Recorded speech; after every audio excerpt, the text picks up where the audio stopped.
Start કરી દઉં, પેલો અવાજ જોઈ લઈએ. નમો અરિહંતાણં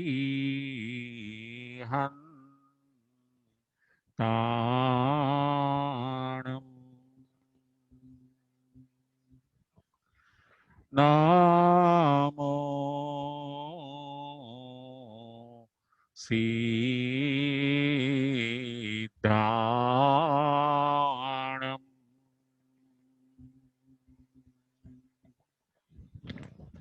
નમો આયરિયાણં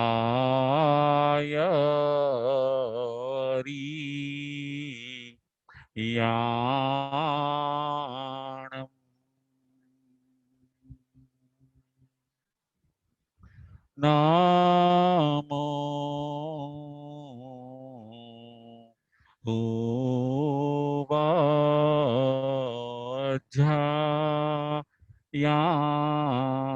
ઉવાજાયાણં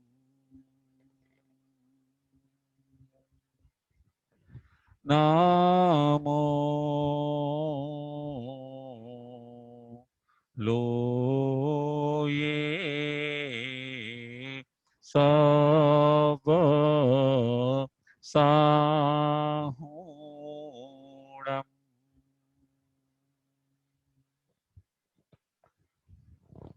એસો પંચ નમોકારો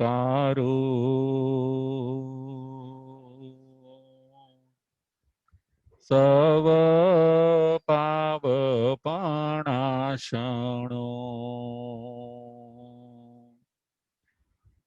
મંગલાણં ચ સવિસિં પરમં હવૈ મંગલમ પરમં હવૈ મંગલમ.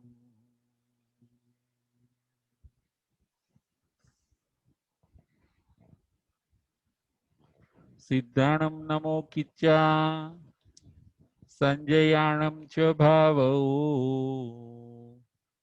સંતિ સંતિ કરીલુઈ પતો ગઈ મણુત્તરમ પતો ગઈ મણુત્તરમ.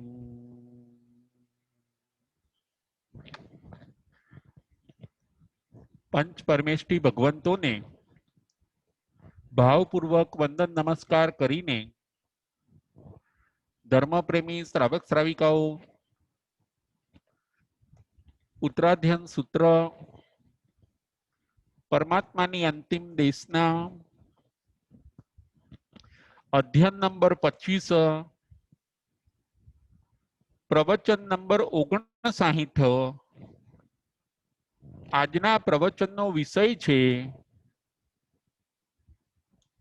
જય ઘોષ મુનિ અને વિજય ઘોષ મુનિનું કથાનક. આજના પ્રવચનનો વિષય છે જય ઘોષ મુનિ અને વિજય ઘોષ મુનિનું કથાનક. ઉત્તરાધ્યન સૂત્ર અધ્યયન નંબર 25 પરમાત્માની આ અંતિમ દેશના એ દેશના જીવને શિવ બનાવી શકે એવી છે. પરમાત્માની આ શિખામણ મહાત્માને પરમાત્મા બનાવી શકે એવી છે.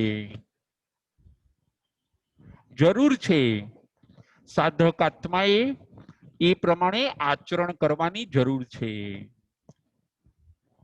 પરમાત્માનો માર્ગ ખૂબ સરળ છે. પરમાત્માનો માર્ગ આંટી ઘૂંટી વાળો નથી.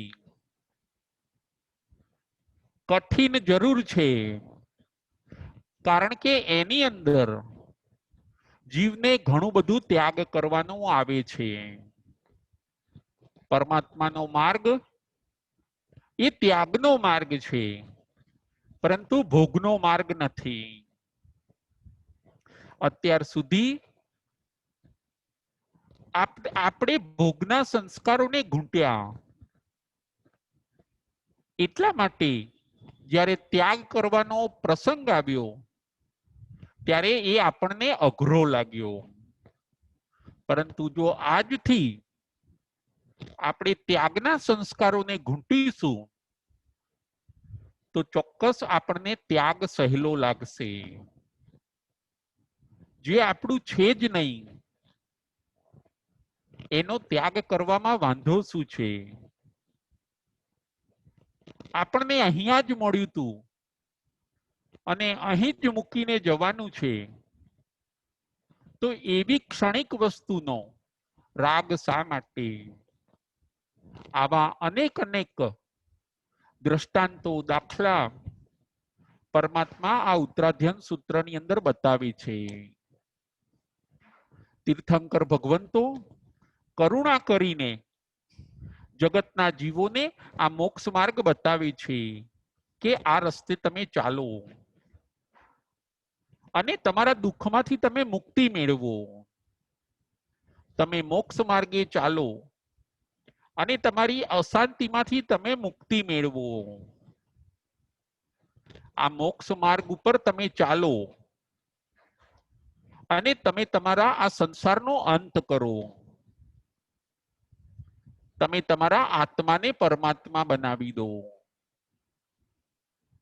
જો કોઈ પથ્થર હોય, એ પથ્થર જ્યારે પ્રતિમા બની જાય છે પછી એ પૂજાય છે.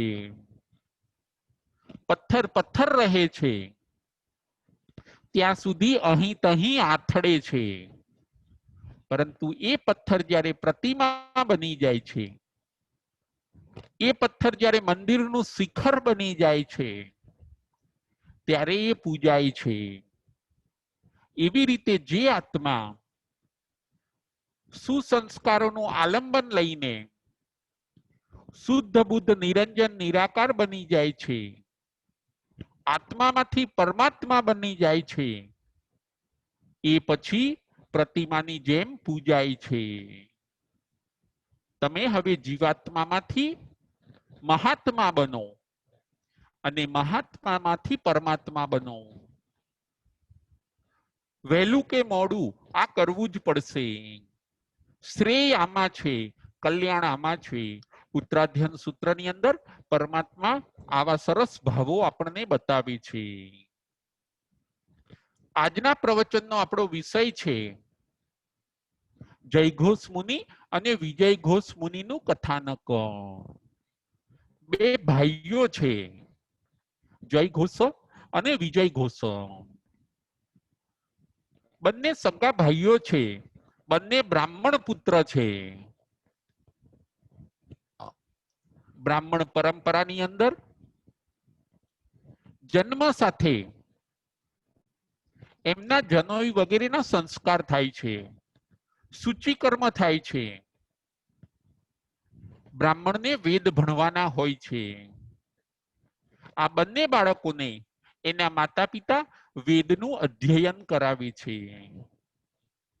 આપણા ત્યાં ભારત દેશની અંદર બ્રાહ્મણ પરંપરાની અંદર 4 વેદ બતાવવામાં આવ્યા છે. વેદ એટલે શાસ્ત્ર.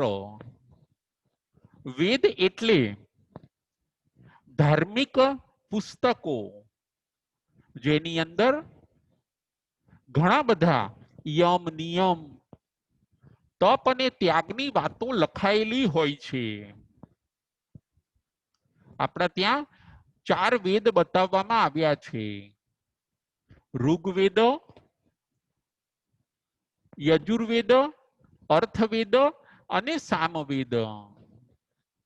4 વેદ: ઋગ્વેદ, યજુર્વેદ, અર્થવેદ અને સામવેદ. જેમ જૈન ધર્મમાં 32 આગમ હોય છે, એવી રીતે બ્રાહ્મણ પરંપરાની અંદર આ 4 વેદ હોય છે. એ વેદનું સ્વરૂપ બહુ વિશાળ છે. બંને ભાઈઓ આ વેદનો અધ્યયન કરે છે, જય ઘોષ અને વિજય ઘોષ. વેદની અંદર પારંગત બને છે, હોમ હવન પણ શીખે છે, પૂજા પાઠ પણ એ લોકો શીખે છે, કર્મકાંડ પણ એ લોકો શીખે છે.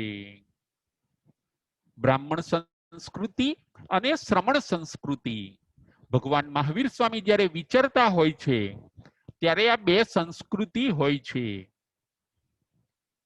જૈન ધર્મની એક શ્રમણ સંસ્કૃતિ હોય છે અને બ્રાહ્મણ સંપ્રદાયની એક બ્રાહ્મણ સંસ્કૃતિ હોય છે. આ બે સંસ્કૃતિનું પ્રધાનતાથી સર્વજીવો મનુષ્યો પાલન કરતા હોય છે. જય ઘોષ અને વિજય ઘોષ બંને ખૂબ વિદ્વાન બન્યા.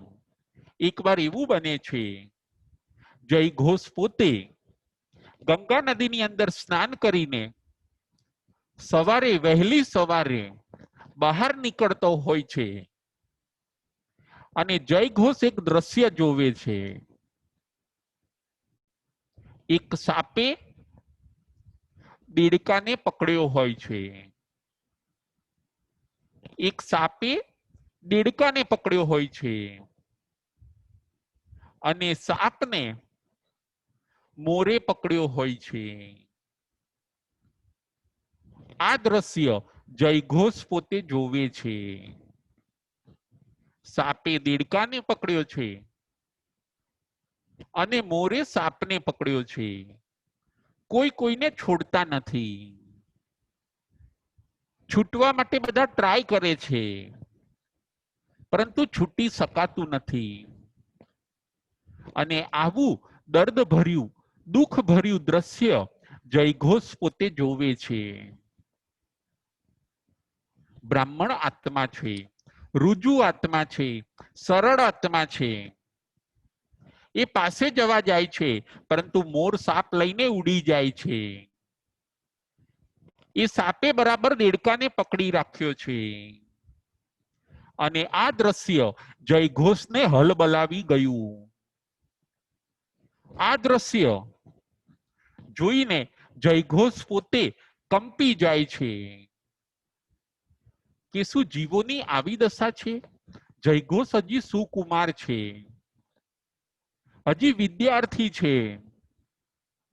દુઃખ કે દુઃખની સાઈડ એને જોઈ નથી. વિયોગ શું હોય, મૃત્યુ શું હોય, આ બધું હજી એને જોયું નથી. બ્રાહ્મણ પુત્ર જયઘોષ ઊંડો નિશ્વાસો નાખીને એ પોતે ધીમે પગલે ચાલતા ચાલતા આગળ જાય છે અને જુઓ એમને મુનિ ભગવંતનો ભેટો થાય છે. સવારના પહોરમાં જ વિહાર કરીને જઈ રહેલા કોઈક જૈન મુનિઓનો જયઘોષને ભેટો થાય છે. મુનિ ભગવંતોનું તપ, ખુલ્લા પગે ચાલવું, મુખની પ્રસન્નતા, આ બધું જોઈને જયઘોષ મુનિ એમને મસ્તકથી વંદન કરે છે. જયઘોષની ઉદાસતાનું કારણ મુનિ ભગવંતો પૂછે છે કે કેમ ઉદાસ છો તમે? અને જયઘોષ પોતે જોયેલા દ્રશ્યની વાત કરે છે કે હે ભગવાન, મેં આવું દ્રશ્ય જોયું ત્યારે મને ખૂબ દુઃખ થયું. મને એવો વિચાર આવ્યો કે ખરેખર મોટા જીવો નાના જીવોને કેવો દુઃખ આપે છે, આવું ન કરવું જોઈએ. મુનિ ભગવંતો જયઘોષને સમજાવે છે કે આ સંસારનું સ્વરૂપ જ આવું છે. આજના પ્રવચનની અંદર આપણે 3 પોઈન્ટ જોવાના છે. પ્રથમ નંબરનો પોઈન્ટ છે સંસારનું સ્વરૂપ. બીજા નંબરનો પોઈન્ટ છે સાચા બ્રાહ્મણનું સ્વરૂપ. ત્રીજા નંબરનો પોઈન્ટ છે જે બનો તે સાચા બનો. આ 3 પોઈન્ટ ઉપર આપણે વિચાર કરવાનો છે. પ્રથમ નંબરનો પોઈન્ટ છે સંસારનું સ્વરૂપ. બીજા નંબરનો પોઈન્ટ છે સાચા બ્રાહ્મણનું સ્વરૂપ. ત્રીજા નંબરનો પોઈન્ટ છે જે બનો તે સાચા બનો. સંસારનું સ્વરૂપ પ્રથમ નંબરનો પોઈન્ટ મુનિ ભગવંતો જય ઘોષને સંસારનું સ્વરૂપ બતાવે છે કે અહીંયા જે મોટા જીવો છે એનાથી ઘણીવાર નાના જીવોને આવો અન્યાય થઈ જાય છે. કોઈક જબરા જીવો હોય છે એનાથી નબળા જીવો ઘણીવાર દુઃખ અનુભવતા હોય છે. કોઈક પુણ્યશાળી જીવો હોય એનાથી ઘણી વાર પુણ્ય વગરના જીવો દુઃખ અનુભવતા હોય છે. આ સંસારનું સ્વરૂપ જ આવું છે. આ સંસારમાં જન્મની ખુશી પણ છે અને આ સંસારમાં મૃત્યુનું દુઃખ પણ છે. આ સંસારની અંદર મિલનનો આનંદ પણ છે અને આ જ સંસારની અંદર વિયોગનું પારાવાર દુઃખ પણ છે. આ સંસારની અંદર ક્યારેક સુખના પણ દિવસો છે અને ક્યારેક દુઃખના પણ દિવસો છે. આ સંસાર ક્યારેક આપણને હસાવે છે અને આ જ સંસાર ક્યારેક આપણને ચોધાર આંસુએ રડાવે છે. જે આત્મા મોક્ષે જાય છે એને આ સંસારના દુઃખોનો અનુભવ કરવો પડતો નથી. મુનિની પ્રેરણાથી જયઘોષ પોતે બોધ પામે છે. વેદોનું અધ્યયન કરેલું હોય છે. જયઘોષ હવે મિનિટોની પણ વાર કરતો નથી. જયઘોષ પોતે એ મુનિ મંડળ સાથે ભળી જાય છે. ખુલ્લા પગે એ મુનિ ભગવંતો સાથે જયઘોષ પોતે પણ વિહાર કરે છે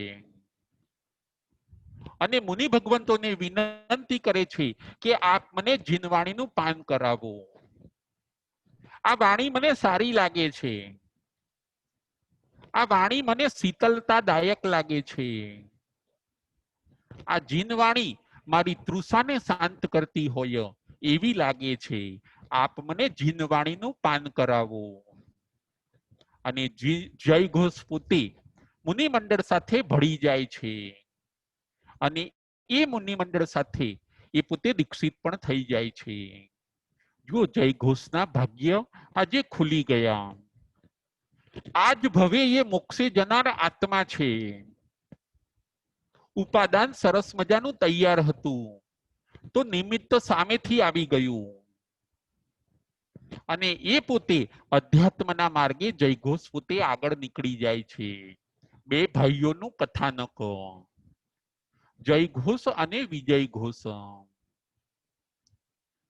વેદો પોતે ભણેલા હોય છે. જ્ઞાન પોતાની પાસે હોય છે જયઘોષ પાસે. બસ જરૂર હતી એને સવડું કરવાની અને સવડું થઈ ગયું. સદગુરુ મળી ગયા. જ્ઞાન સવડું થયું.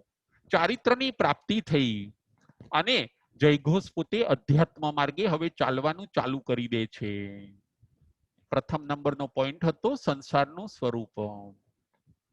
આ બાજુ જયઘોષ પોતે કાળક્રમે એક ગામથી બીજે ગામ વિહાર કરતા કરતા ખૂબ આગળ વધે છે. પોતાના આત્માને ભાવિત કરતા તપ સંયમનું સરસ મજાનું પાલન કરે છે. સંસારનો ડર છે અને સંયમ જીવનની અંદર હવે એ નિર્ભય છે. સંયમ જીવન એમને હવે સુખકારી લાગે છે.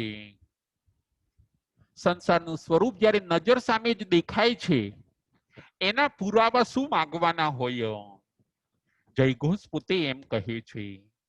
ત્યાગ વૈરાગ્ય અને તિતિક્ષાના માર્ગે જયઘોષ પોતે આગળ વધે છે અને એકવાર એવું બને છે કે વિહાર કરતા કરતા આ જયઘોષ પોતે વારાણસી નગરીની અંદર આવી ચડે છે. ત્યાં પોતાનો ભાઈ વિજય ઘોષ આજે યજ્ઞ કરે છે.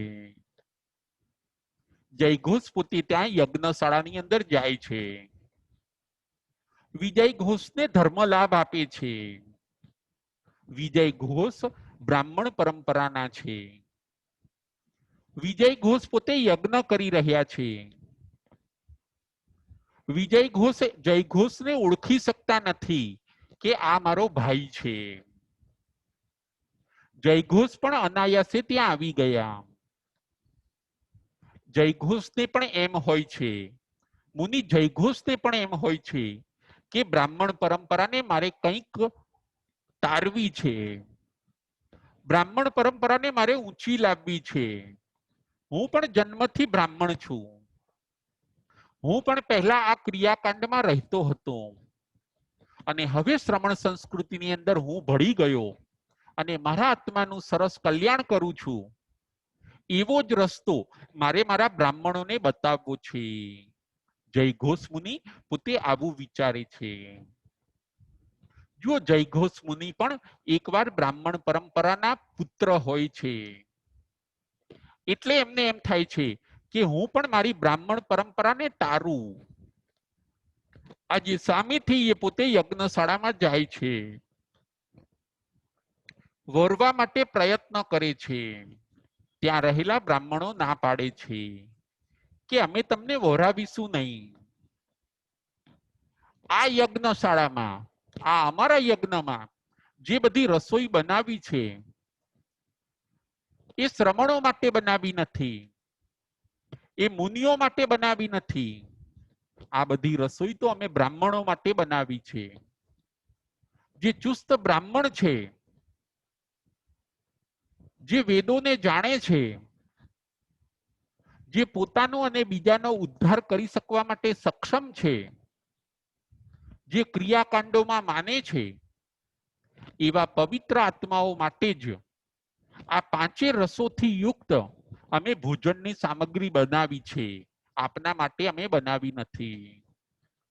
મુનિ પોતે શાંતિ રાખે છે. જયઘોષ મુનિ પોતે શાંતિ રાખે છે. ગોચરી મળે કે ન મળે એનો હર્ષ કે શોક નથી, પરંતુ જયઘોષ મુનિને એમ થાય છે કે આ બ્રાહ્મણોને હું બ્રાહ્મણોનું સાચું સ્વરૂપ શું કહેવાય એ સમજાવું. પોઈન્ટ નંબર 2 છે સાચા બ્રાહ્મણોનું સ્વરૂપ. હે બ્રાહ્મણો, ભલે મને તમે ગોચરી ન વહોરાવો, પરંતુ સાચા બ્રાહ્મણોનું સ્વરૂપ શું છે એ તમે જાણો છો? તમે સાચા બ્રાહ્મણનું સ્વરૂપ જાણો.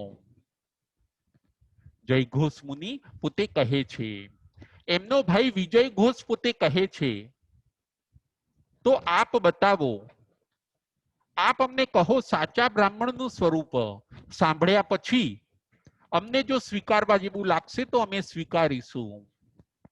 માટે આપ કહો સાચા બ્રાહ્મણનું સ્વરૂપ.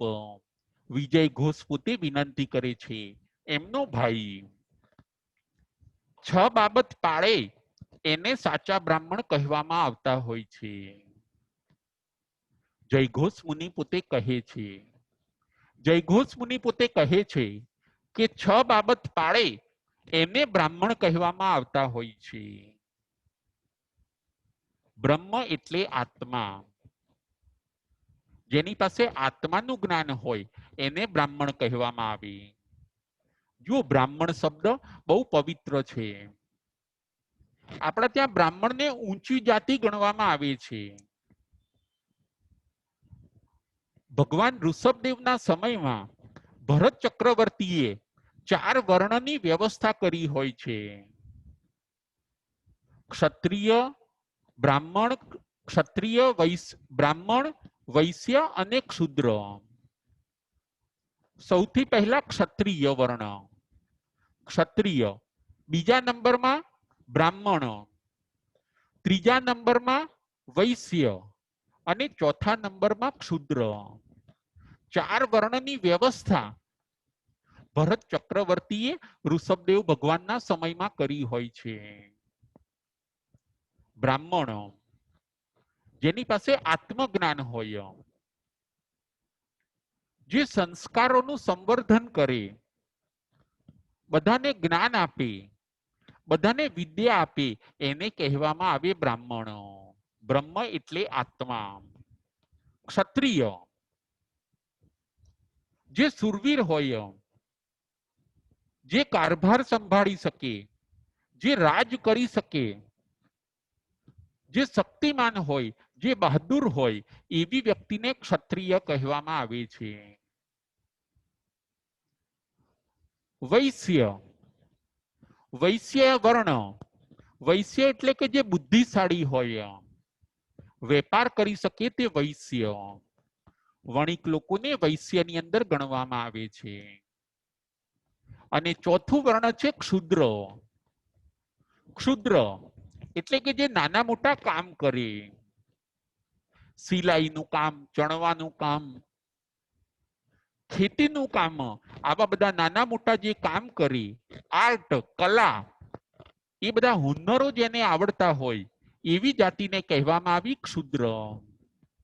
આવા સરસ ચાર મજાના વર્ણની આપણા ત્યાં ભારત દેશની અંદર વ્યવસ્થા થઈ હોય છે. બ્રાહ્મણ, બ્રહ્મ એટલે આત્મા, આત્માને જાણે, સંસ્કારનો ફેલાવો કરે, વિદ્યાનું દાન આપે, ખોટી વસ્તુઓથી દૂર રહે, એને બ્રાહ્મણ કહેવામાં આવે છે. 6 બાબત પાળે એને બ્રાહ્મણ કહેવામાં આવે છે. જયઘોષ મુનિ હવે સમજાવે છે વિજય ઘોષને. 6 બાબત કઈ પાળવાની? પહેલી, પ્રથમ નંબર, 5 ઇન્દ્રિયનું દમન કરે. જે 5 ઇન્દ્રિયનું દમન કરે એ બ્રાહ્મણ છે. નંબર 2, જે કસાયોનો ત્યાગ કરે. નંબર 2, જે કસાયોનો ત્યાગ કરે તે બ્રાહ્મણ છે. નંબર 3, જે પાપોથી દૂર રહે, જે પાપોથી દૂર રહે તે બ્રાહ્મણ છે. નંબર 4, જે વિગયોના ત્યાગી હોય, જે વિગયોના ત્યાગી હોય, વિગય એના ત્યાગી હોય તેને કહેવામાં આવે છે બ્રાહ્મણ. વિગય આપણા ત્યાં 6 બતાવ્યા: ઘી, તેલ, દૂધ, દહીં, ગોળ અને ખાંડ. એ મર્યાદામાં વાપરે અથવા તો ત્યાગ કરે એને કહેવામાં આવે છે બ્રાહ્મણ. નંબર 4, જે વિગયોના ત્યાગી હોય. નંબર 5, જે માંસાહારના ત્યાગી હોય એને બ્રાહ્મણ કહેવામાં આવે છે. અને નંબર 6, જે પરિગ્રહના ત્યાગી હોય એને બ્રાહ્મણ કહેવામાં આવે છે. નંબર 6, જે પરિગ્રહના ત્યાગી હોય, તમ વયમ બૂમમ માહણમ, તમ વયમ બૂમમ માહણમ એને બ્રાહ્મણ કહેવામાં આવે છે. જયઘોષ મુનિ પોતે વિજય ઘોષ મુનિને કહે છે. વિજય ઘોષ તો સાંભળે છે, સાથે રહેલા બીજા બધા બ્રાહ્મણો પણ સાંભળે છે. 5 ઇન્દ્રિયનું જેને દમન કર્યું હોય એને રિયલ બ્રાહ્મણ કહેવામાં આવે છે. 5 ઇન્દ્રિય વશમાં ન હોય અને કહે કે અમે બ્રાહ્મણ, તો ના, એ વાત ખોટી છે. અત્યારના બ્રાહ્મણો જુઓ 5 ઇન્દ્રિયોને વશમાં રાખતા નથી. કસાયોનો જેને ત્યાગ હોય, જયઘોષ મુનિ પોતે કહે છે કે ભલે તમે બ્રાહ્મણ બન્યા છો પરંતુ તમે કસાયોથી તો ધમધમો છો. કંઈક થોડું ખોટું થાય, ક્યાંક કોઈકની ભૂલ થાય અને તરત તમે ક્રોધથી અભિભૂત થઈ જાઓ છો. તમને બ્રાહ્મણ હોવાનું ઘમંડ પણ કેટલું છે, અભિમાન પણ કેટલું છે, એ પણ ન હોવું જોઈએ. જયઘોષ મુનિ સમજાવે છે. માયા કપટ પણ જીવનમાં ન હોવું જોઈએ. બ્રાહ્મણ બન્યા છો તો સંતોષ હોવો જોઈએ, લોભ પણ તમને ન હોવો જોઈએ. કસાયોથી તમે જો પર બનો તો જ તમે બ્રહ્મ શબ્દને સાર્થક કર્યો છે એમ કહી શકાય. જયઘોષ મુનિ બ્રાહ્મણોને સમજાવે છે. બીજું, પાપોથી દૂર રહે તે બ્રાહ્મણ છે. નંબર 3, જે પાપોથી દૂર રહે તે બ્રાહ્મણ છે. બ્રાહ્મણ પોતે હંમેશા પાપથી દૂર રહે, પુણ્યની નજીક રહે, પુણ્યનો ફેલાવો કરે અને સર્વને પુણ્યની પ્રેરણા આપે, પરંતુ ક્યારેય બ્રાહ્મણો પાપાચારની અંદર રાચે નહીં. બ્રહ્મ શબ્દ અતિ પવિત્ર છે, એ પ્રમાણે બ્રાહ્મણોએ રહેવું જોઈએ. જયઘોષ મુનિ પોતે એમ કહે છે. નંબર 4, વિગયોના બ્રાહ્મણો ત્યાગી હોવા જોઈએ. ખાવા પીવાની અંદર પણ બ્રાહ્મણોનો ખૂબ વિવેક હોવો જોઈએ. માલ મલિદા બ્રાહ્મણોએ ન ખાવા જોઈએ. આળસ પ્રમાદ વધે, શરીરની અંદર સ્થૂલતા વધે, એ બધું બ્રાહ્મણોને શોભે નહીં. જયઘોષ મુનિ બ્રાહ્મણોને સમજાવે છે. વિગયોનો ત્યાગ હોવો જોઈએ. આપણે સાદું ભોજન જમવું જોઈએ, આપણે સાત્વિક ભોજન જમવું જોઈએ, જેથી આપણું એ બધું ખાધેલું આપણા બ્રહ્મ તત્વની અંદર બાધક ન બની શકે. આવું સરસ જયઘોષ મુનિ બ્રાહ્મણોને સમજાવે છે. બ્રાહ્મણોએ માંસલોલુપી પણ ન બનવું જોઈએ. હોમ અને હવનની અંદર પશુ બલિનો પણ બ્રાહ્મણોએ નિષેધ કરવો જોઈએ. જીવદયા એ બ્રાહ્મણોએ પાળવી જોઈએ, તો આપણે સાચા બ્રાહ્મણ છીએ એવું કહી શકાય. બીજા નંબરનો પોઈન્ટ, સાચા બ્રાહ્મણનું સ્વરૂપ. જયઘોષ મુનિ બ્રાહ્મણોને સાચા બ્રાહ્મણોનું સ્વરૂપ બતાવે છે કે સાચા બ્રાહ્મણો કેવા હોવા જોઈએ. અને તમે બ્રાહ્મણો અત્યારે શું કરી રહ્યા છો એ તમે વિચારો. આ તમારું સાચા બ્રાહ્મણપણું જો નહીં હોય તો દુર્ગતિ તમારી કોઈ રોકી નહીં શકે. તમારું જો સાચું બ્રાહ્મણપણું હશે નહીં તો તમને સદગતિ કોઈ અપાવી નહીં શકે. માટે આ બ્રાહ્મણપણાનો જે તમારો ખોટો ડોળ છે એ ડોળને તમે છોડી દો. બ્રાહ્મણપણાનો તમારો જે ખોટો દંભ છે, જે ખોટો આડંબર છે, જે ખોટો દેખાડો છે, એને તમે છોડી દો અને તમે સાચા બ્રાહ્મણ બનો. જયઘોષ મુનિ વિજય ઘોષને આવું સરસ સમજાવે છે. નંબર 6, પરિગ્રહના પણ બ્રાહ્મણો ત્યાગી હોય. વિદ્યાનું જ્ઞાન આપવું, જ્ઞાનનો પ્રચાર કરવો, સારાએ વિશ્વને સુસંસ્કારિત બનાવવું, સારાએ વિશ્વની અંદર વિદ્યાનું દાન કરીને સૌને શિક્ષિત કરવા, આ બધું બ્રાહ્મણનું કર્તવ્ય છે. પરિગ્રહ ભેગો કરવો એ બ્રાહ્મણનું કર્તવ્ય નથી. હોમ હવન કરીને રાજા મહારાજાઓને ખુશ કરીને ધન વધારવું અને ધન માટે બધા અનુષ્ઠાનો કરવા, આવા પરિગ્રહના લોલુપી બ્રાહ્મણો ન હોવા જોઈએ. આપણે પરિગ્રહનો ત્યાગ કરવાનો છે. જો જયઘોષ મુનિ બ્રાહ્મણોને સમજાવે છે. આ જયઘોષ મુનિ પણ પહેલા બ્રાહ્મણ કુળના હોય છે. એમને પણ એમ થાય છે કે મારા બ્રાહ્મણ કુળના મારા જે જ્ઞાતિ ભાઈઓ ખરા એમને પણ હું સુંદર બ્રાહ્મણ, સાચા બ્રાહ્મણનું સ્વરૂપ બતાવીને એમને પણ હું તારું. એ પણ આ ખોટા મિથ્યા આડંબરોની અંદર ફસાઈને માત્ર ભૌતિકતામાં પોતાનો વધારો કરીને પોતાના આત્માનું એ લોકો ચૂકી ન જાય. આવી કરુણાથી જયઘોષ મુનિ બ્રાહ્મણોને સમજાવે છે. જે આ 6 બાબતો પાળે છે એ પોતે સાચા બ્રાહ્મણ છે. પોઈન્ટ નંબર 2 હતો સાચા બ્રાહ્મણોનું સ્વરૂપ. પોઈન્ટ નંબર 3 છે જે બનો તે સાચા બનો. જે બનો તે સાચા બનો. આ છે પોઈન્ટ નંબર 3. જયઘોષ મુનિ બ્રાહ્મણોને સમજાવે છે કે તમે બ્રાહ્મણ છો, બ્રાહ્મણ છો એવું વારંવાર તમે કહો છો, તો તમે રિયલમાં બ્રાહ્મણ બનો. બ્રાહ્મણના વેશની અંદર અંદર શેતાનપણું હોય એ ચાલે નહીં. બ્રાહ્મણના વેશની અંદર અંદર ચાલાકીપણું હોય એ બરાબર નથી. તો એ બ્રાહ્મણપણું તમારું ખોટું છે. જે બનો તે તમે સાચા બનો. તમે જો બ્રાહ્મણ છો તો તમે સાચા બ્રાહ્મણ બનો.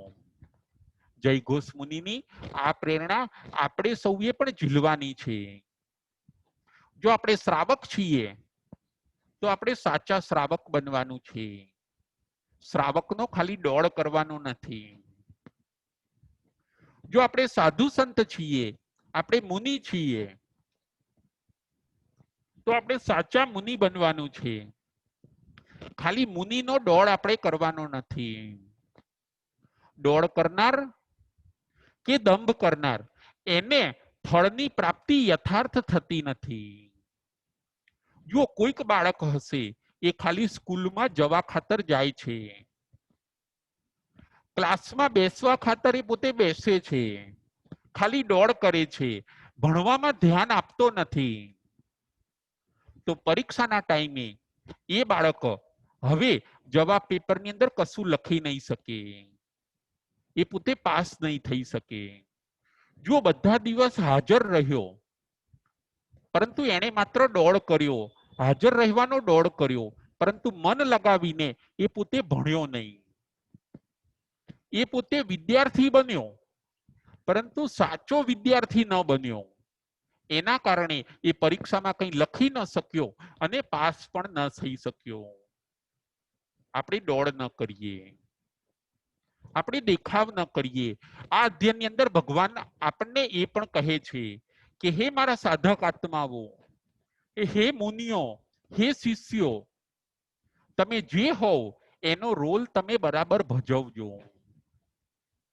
તમે રોલ પ્રમાણે, તમે તમારા રોલ પ્રમાણે એ કામ ચોક્કસ કરજો. ખાલી રોલ ભજવવાનો અને એ કામ નહીં કરવાનું એવો તમે દંભ ન કરતા.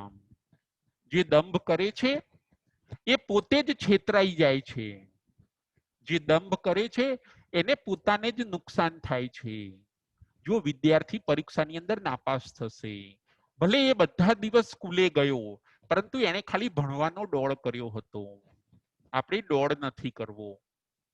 આપણે યથાર્થ મુનિ બનીએ, યથાર્થ શ્રાવક બનીએ.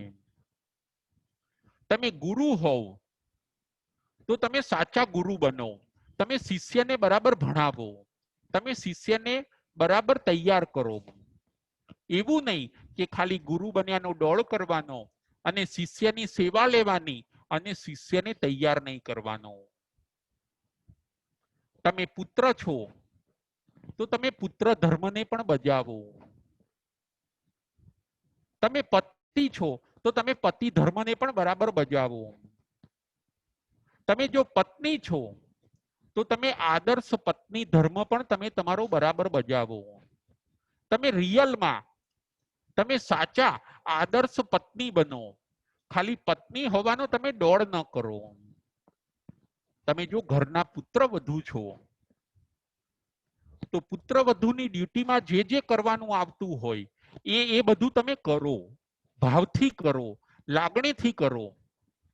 તમારી ફરજમાં જે જે આવતું હોય એ બધું તમે પ્રેમથી કરો, તો તમે રિયલમાં પુત્રવધુ છો.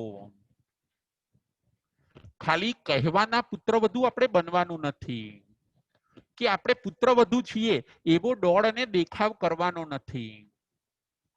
આપણે રિયલ પુત્રવધુ બનવાનું છે. જે બનો તે સાચા બનો.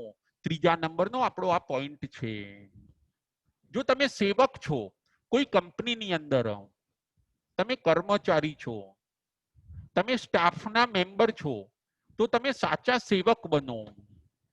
એવું નહીં કે જ્યારે શેઠ આવે ત્યારે કામનો આપણે દોડ કરીએ અને શેઠ જતા રહે પછી આપણે પાછા હતા એવા ને એવા હાથ ઉપર હાથ ચડાવીને પાછા આપણે બેસી જઈએ. ના, એવું ન કરીએ. આપણે સેવક છીએ તો સાચા સેવક બનીએ. આપણે જો ભગવાનના ભક્ત છીએ તો આપણે સાચા ભક્ત બનીએ. જે બનો તે સાચા બનો. વ્યવસાય ક્ષેત્રે પણ માણસે એ વિચારવા જેવું છે કે જો કોઈક પોલીસ છે તો એને સાચી પોલીસ બનવાનું છે. પોલીસનું કામ છે રક્ષણ કરવાનું, બીજાને બચાવવાનું. તો એ પોલીસે એ જ કામ કરવાનું છે. ક્યાંય ખોટા ગેરકાનૂની ધંધા થતા હોય તો એને અટકાવવાના છે, નહીં કે એને પ્રોત્સાહન આપવાનું છે. આ ખાડા કાન એને કરવાના નથી. કોઈ નિર્દોષ દંડાઈ ન જાય એનું એને ધ્યાન રાખવાનું છે. તમે પોલીસ બનો તો પણ સાચા પોલીસ બનો. વકીલ બને તો એને પણ અસીલનું ધ્યાન રાખવાનું છે, એને પણ સાચા વકીલ બનવાનું છે. ક્યાંકથી વધારે પૈસા મળે, ક્યાંકથી વધારે ફી મળે તો એ બાજુ ઢળી જવાનું અને નિર્દોષને દંડ ફટકારી દેવાનો. ના, આવી એને ભૂલ કરવાની નથી. કામ એ જ પૂજા. આપણું કામ જ પૂજા બની જવી જોઈએ. આપણું કામ જ ભગવાનની પૂજા બની જવી જોઈએ. આપણને જે કામ મળ્યું છે, જે વ્યવસાય મળ્યો છે, એને આપણે પૂજા બનાવી દેવી જોઈએ. ભગવાનની પૂજા. કામ એ જ પૂજા. જો માણસ આવું કરે તો એ પોતે ખૂબ આગળ નીકળી શકે. જે આપણને વ્યવસાય મળ્યો છે એ વ્યવસાયને આપણે સરસ બનાવવાનો છે. આપણે વકીલ છીએ તો આપણે સાચા વકીલ બનવાનું છે. આપણે ખાલી વકીલ હોવાનો દંભ કે ડોળ કરવાનો નથી. ન્યાય કોઈનો કરીએ તો પણ આપણે બરાબર કરવાનો છે, સરસ કરવાનો છે. કોઈને અન્યાય થાય એવું કામ કરવાનું નથી. જો કોઈને અન્યાય થાય એવું જાણી બુજીને આપણે કર્યું તો પછી આપણે વકીલ હોવાનો દંભ કરીએ છીએ. આપણે સાચા વકીલ નથી. કોઈક પોલીસ હોય, કોઈક વકીલ હોય, કોઈ ડોક્ટર વ્યવસાયથી હોય તો એને પણ દર્દીનું બધું ધ્યાન રાખવાનું છે. એને ખાલી ડોક્ટર હોવાનો દંભ કરવાનો નથી. જે આપણને રોલ મળ્યો છે એ રોલનું કામ આપણે પૂરી નિષ્ઠાથી બજાવવાનું છે, પૂરા કર્તવ્યથી બજાવવાનું છે. દર્દીના સામું આપણે જોવાનું છે. દર્દીની આર્થિક પોઝિશન શું છે એ પણ ડોક્ટરે જોવાની ફરજ બને છે, ડોક્ટરની જોવાની ફરજ બને છે. દર્દીને કેમ જલ્દી સારું થઈ જાય એ પણ એને વિચારવાનું છે. ખાલી બસ મને ફી મળે, મારું બધું સચવાય, ના, એવી પોતાની જ સગવડ ડોક્ટરે જોવાની નથી. કામ એ જ પૂજા. આપણું કર્તવ્ય, આપણી ડ્યુટી એ જ ભગવાનની પૂજા બની જવી જોઈએ. તો પછી જુઓ, આપણે અધ્યાત્મ માર્ગે ખૂબ આગળ જઈ શકીશું. તમે ડોક્ટર બનો તો પણ તમે સાચા બનો. શિક્ષક, વ્યવસાય ક્ષેત્રે જો તમે શિક્ષક બનો તો કોઈક મધ્યમ વર્ગના છોકરાઓને તમે સારું જ્ઞાન આપો, એમને આગળ લાવો, એમને સરસ શીખવાડો. તમે જ્ઞાનદાતા ગુરુ સરસ બનો. એવું નહીં કે ખાલી શિક્ષક કે પ્રોફેસર હોવાનો આપણે દંભ કે ડોળ કરીએ. એ વ્યવસાયની અંદર અધૂરાપણું પણ ન રાખીએ, એમાં ભાવનો અભાવ પણ ન રાખીએ. એ આપણા વ્યવસાયની અંદર ભાવોને ભેળવીને આપણે એ વ્યવસાયને ખૂબ સુંદર બનાવીએ. એવું પણ આ અધ્યયનમાંથી આપણને શીખવા મળે છે. જે બનો તે સાચા બનો. ભગવાન એ કહે છે કે તમે દંભ ન કરો, તમે દોડ ન કરો. જય ઘોષ મુનિ બ્રાહ્મણોને અહીંયા સમજાવે છે કે હે બ્રાહ્મણો, જો તમે બ્રાહ્મણ હોવાની વાત કરો છો, અમે બ્રાહ્મણો છીએ, અમે શુદ્ધિમાં બહુ માનીએ છીએ, અમે સ્વચ્છતામાં બહુ માનીએ છીએ, અમને મંત્રો ઘણા બધા આવડે છે, અમે દેવીઓના અનુષ્ઠાનો બધું ઘણું કરી શકીએ છીએ. આ બધું જો તમે કરતા હોવ એ બધી વાત તમારી સાચી છે, પરંતુ હવે કસાયોનો પણ તમે ત્યાગ કરો. હવે તમે સાચા બ્રાહ્મણ બનો. તમે સાચા બ્રાહ્મણ બનશો તો તમને લાભ થશે. આવું જય ઘોષ મુનિ પોતે વિજય ઘોષને, પોતાના ભાઈઓને અને સાથે રહેલા બ્રાહ્મણોને સમજાવે છે. આજના પ્રવચનની અંદર આપણે 3 પોઈન્ટ જોયા છે. પ્રથમ નંબરનો પોઈન્ટ છે સંસારનું સ્વરૂપ. પ્રથમ નંબરનો પોઈન્ટ છે સંસારનું સ્વરૂપ. બીજા નંબરનો પોઈન્ટ છે સાચા બ્રાહ્મણનું સ્વરૂપ. અને ત્રીજા નંબરનો પોઈન્ટ છે જે બનો તે તમે સાચા બનો. ક્યાંય તમે દંભ કે ડોળ ન કરો. નવી મુંડી એના સમણો, ન ઓમકારેણ બંભણો, ન મૂણી રન્ન વાસેણ, કુચીડો નવી તાવસો. આ અધ્યયનની અંદર હજી પણ આગળ સરસ ગાથાની અંદર કહે છે, માત્ર કોઈ મુંડન કરાવી દે તો એનાથી એ શ્રમણ બની જતો નથી. નવી મુંડી એને સમણો. જયઘોષ મુનિ પોતે કહે છે કે કોઈ ખાલી મુંડન કરાવી દે, માથું મુંડાવી દે તો એનાથી કોઈ શ્રમણ થતો નથી. ખાલી ઓમકારના મોટે મોટેથી જાપ કરે તો એનાથી કોઈ બ્રાહ્મણ થતું નથી. ખાલી પોતે વનમાં વાસ રહે, વનની અંદર રહે પોતે, તો એનાથી એ મુનિ બની જતો નથી. અને ખાલી ઘાસની પથારી ઉપર કોઈ સૂઈ રહે તો એટલું માત્ર કરવાથી એ તાપસ બનતો નથી. પરંતુ જે ભાવોને લાવવાના હોય, જે ભાવ લાવવાના હોય, જે ક્રિયા લાવવાની હોય અને જે ગુણ લાવવાના હોય એ લાવીએ ત્યારે જ આપણે શ્રમણ મુનિ કે શ્રાવક બની શકીએ છીએ. જયઘોષ મુનિનું કહેવાનું આવું છે. ખાલી યુનિફોર્મ થી બધું બની જતું નથી. યુનિફોર્મ સાથે ગુણો પણ જોઈશે, ક્રિયાની સાથે ભાવ પણ જોઈશે. જયઘોષ મુનિનું કહેવું આવું છે. ખાલી ટીલા ટપકા કરી દેવાથી કે ઓમકારના મોટા મોટા જાપ કરવાથી આપણે બ્રાહ્મણ બની જતા નથી.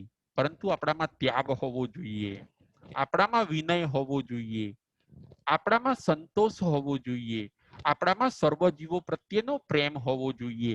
જો આ બધું આપણામાં આવે છે તો જ આપણે સાચા બ્રાહ્મણ બની શકીએ છીએ. આવું સરસ જયઘોષ મુનિ પોતે વિજય ઘોષને સમજાવે છે. બધા બ્રાહ્મણો આ જીનવાણીનું સરસ મજાનું પાન કરે છે. આ જીનવાણીનું જે આત્માઓ આવું સરસ રીતે પોતે પાન કરે છે એ પોતે આગળ વધી શકે છે. આપણે પણ સાચા શ્રાવક બનવાનું છે. આપણે પણ જે ડ્યુટી બજાવીએ છીએ, જે કર્તવ્ય ભગવાને આપણને સોંપ્યું છે, જે કામ ભગવાને આપણને સોંપ્યું છે એ કામને આપણે નિષ્ઠાથી બજાવવાનું છે. જે બનો તે સાચા બનો. દંભમાંથી બહાર નીકળવાનું ભગવાન આ અધ્યયનની અંદર આપણને કહે છે. જે આત્માઓ આવા પરમાત્માના ભાવને પોતાના જીવનમાં ઉતારશે, વાંચશે, સમજશે અને જીવનમાં ઉતારશે એ ચોક્કસ પોતાના આત્માનું કલ્યાણ કરશે. બોલો મહાવીર સ્વામી ભગવાન કી જય.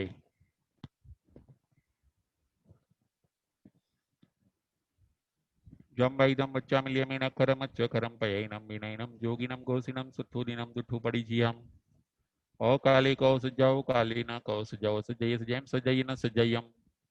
એમ ભણતા ગણતા ચિંતાવતા જ્ઞાનના 14 4 માયલો કોઈ પણ અતિચાર મને કે તમને લાગ્યો હોય તો અરિયંતનન સિદ્ધ કેવડી ભગવાન આપની સાક્ષી તસમિચ્છામિ દુક્કડમ. પ્રશ્નોત્તરી.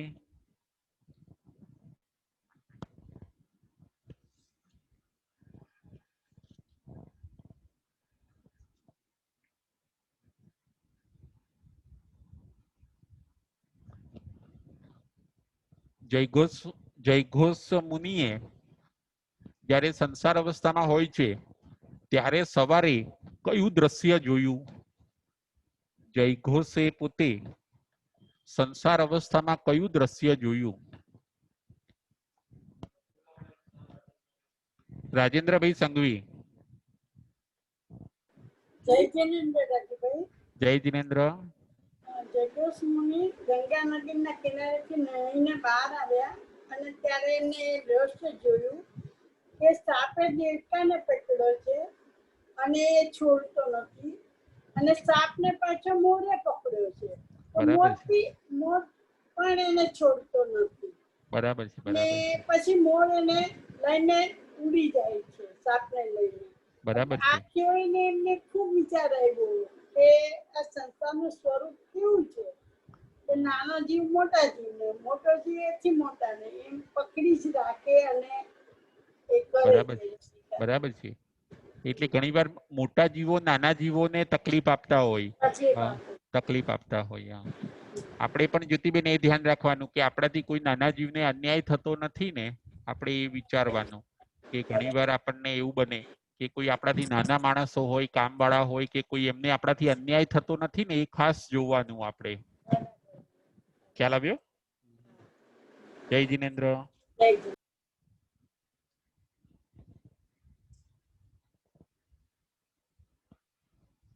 ચાર વેદ કયા? ચાર વેદ કયા બ્રાહ્મણો ભણતા હોય છે? ચાર વેદ કયા?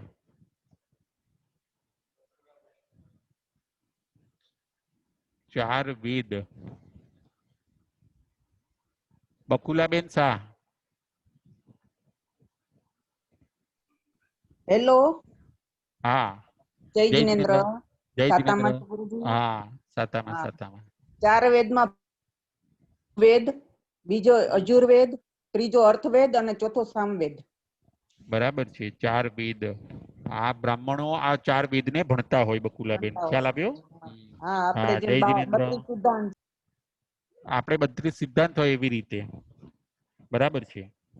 ચાર વર્ણ કયા? ચાર વર્ણ કયા?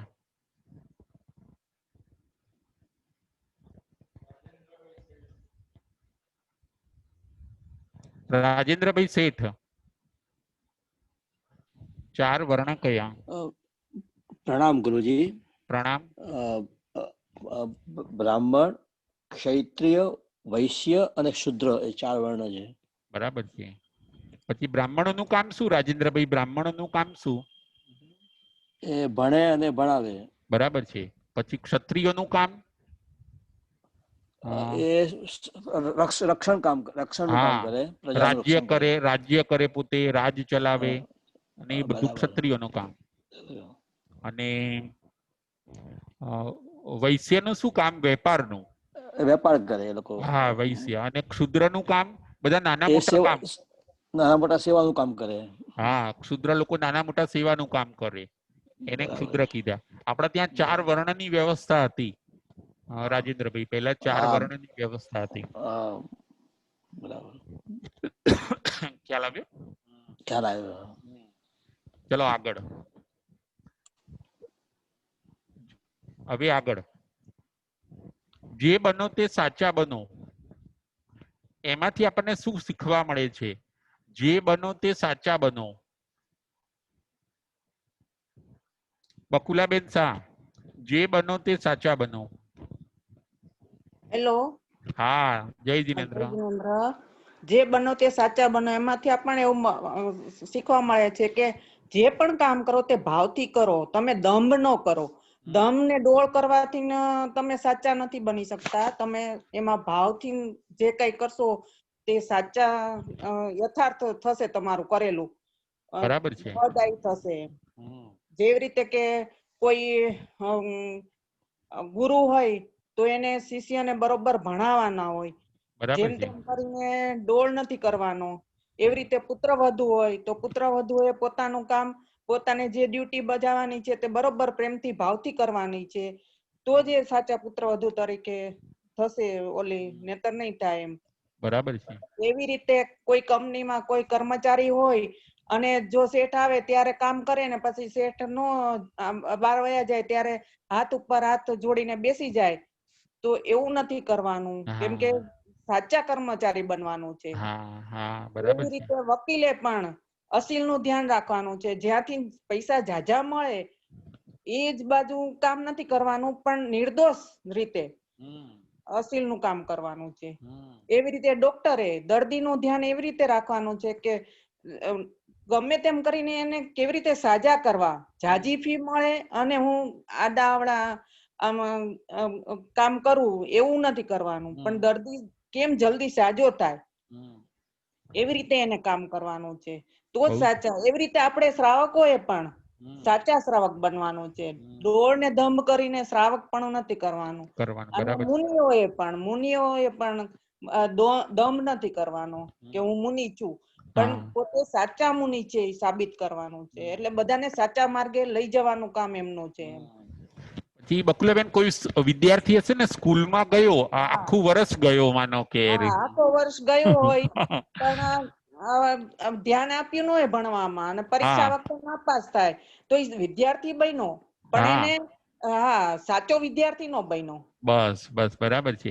માતા પિતાને એમ થતું હતું કે તો રોજ સ્કૂલે જાય છે એટલે જાય એનું છે એટલે એ હોશિયાર છે, હા એને વાંધો નહીં હોશિયાર. આવે. હા, હમ. એને બધું આવડશે એટલે દંભ પરિણામ કરવાથી આવ્યું ફળ ત્યારે ખબર નથી. પડી, પરિણામ આવ્યું ત્યારે ખબર હા. પડી. અને બીજું એવું છે. અહીંયા જયઘોષ મુનિ બ્રાહ્મણોને એ કે છે કે તમે હવે સાચા બ્રાહ્મણ સાચા બનો. બનો, સાચા બ્રાહ્મણ બનો. હા, બ્રાહ્મણોનું શું બધું કામ છે એ હોવું જોઈએ. જ્યારે એ તમારું બધું કામ કંઈક બીજું છે ને તમે કરો છો કંઈક કરો બીજું છો પાછું બીજું. હા, તમને આ 6 વસ્તુનું ધ્યાન હોવું જોઈએ. હોવું જ જોઈએ. તમારે બ્રાહ્મણ હોવાનો ખાલી દંભ કે દોડ નથી કરવાનો. નથી બ્રાહ્મણ કરવાનું. બ્રહ્મ તત્વ તો ખૂબ ઊંચું છે કે બ્રાહ્મણ એટલે આત્મા, બ્રહ્મ એટલે આત્મા. હા, એ પ્રમાણે. અને બીજું બકુલાબેન, કામ એ જ આપણી પૂજા બની જવું જોઈએ. હા, આપણું કામ જે એ જ પૂજા છે. દરેકને જે કામ મળ્યું એ બરાબર બજાવે તો એ જ એની પૂજા હા, છે. બરાબર લગ્નીને તન મન ધનથી એ કામને પૂરું કરવું જોઈએ. હા, કોઈકને સેવકનું કામ મળ્યું છે તો એને સ્વામીનો ખૂબ વિનય કરે, સ્વામીનું બધું સારું ઈચ્છે તો એ કામ એનું પૂજા બની જાય છે પૂજા બની જાય બકુલાબેન. છે. હા, બરોબર છે. આમ એ ના કરીએ ને આમ ભગવાનની પૂજા કરવા જઈએ બકુલાબેન હા, તો આપણે. નકામું છે, તો નકામું છે. હા, એવું છે. એટલે આમાં જયઘોષ મુનિ પોતે એ સમજાવે છે કે આપણે સાચા બ્રાહ્મણ તમે બનો કે અને બરોબર છે. સત્ય, અહિંસા એ બધાના માર્ગે તમે આગળ માર્ગે વધો. ચાલો. ખ્યાલ આવ્યો? હા, જય જિનેન્દ્ર. જય જિનેન્દ્ર. જય જિનેન્દ્ર. હવે આગળ આજે કયા 3 પોઈન્ટ ઉપર આપણે વિચાર કર્યો? આજના પ્રવચનની અંદર કયા 3 પોઈન્ટ ઉપર આપણે વિચાર કર્યો?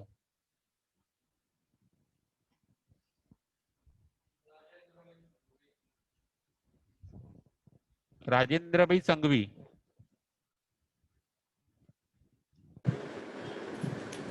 આપણે 3 પોઈન્ટ પર વિચાર કર્યો. સંસારનું સ્વરૂપ, સાચા બ્રાહ્મણનું સ્વરૂપ અને જે બનો તે સાચા બનો. બહુ આ સરસ. બહુ 3 પોઈન્ટ ઉપર આપણે વિચાર કર્યો. બરાબર છે. અને બ્રાહ્મણોએ કેટલી બાબતો પાળવાની હોય છે જ્યોતિબેન? બ્રાહ્મણોએ કેટલી બાબતો પાળવાની હોય છે? પાળવાની 6. છે. 6 બાબત પાળવાની હોય છે. 5 ઇન્દ્રિયોનું દમન કરવાનું, હા, વસાયોનો ત્યાગ કરવાનો, પાપોથી દૂર રહેવાનું, વિષયોનો ત્યાગ કરવાનો, માંસાહારનો ત્યાગ કરવાનો અને પરિગ્રહના પણ ત્યાગી હોય. હા. જો આ આટલું 6 કર બાબતોનું એ કરે, ત્યાગ કરે તો સાચા બ્રાહ્મણ છે. હા, તો એ સાચા બ્રાહ્મણ બની શકે પોતે. તો એ સાચા બ્રાહ્મણ બની શકે. નહીં નહીંતર કહેવાના જ બ્રાહ્મણો. હા, ખાલી નહીતર કહેવાના બ્રાહ્મણો થશો કે તમે કે આવું જયઘોષ મુનિ સરસ સમજાવે છે. ખ્યાલ આવ્યો જ્યોતિબેન? હા, હા. જય જિનેન્દ્ર. જય જિનેન્દ્ર. જય મહાવીર. જય મહાવીર.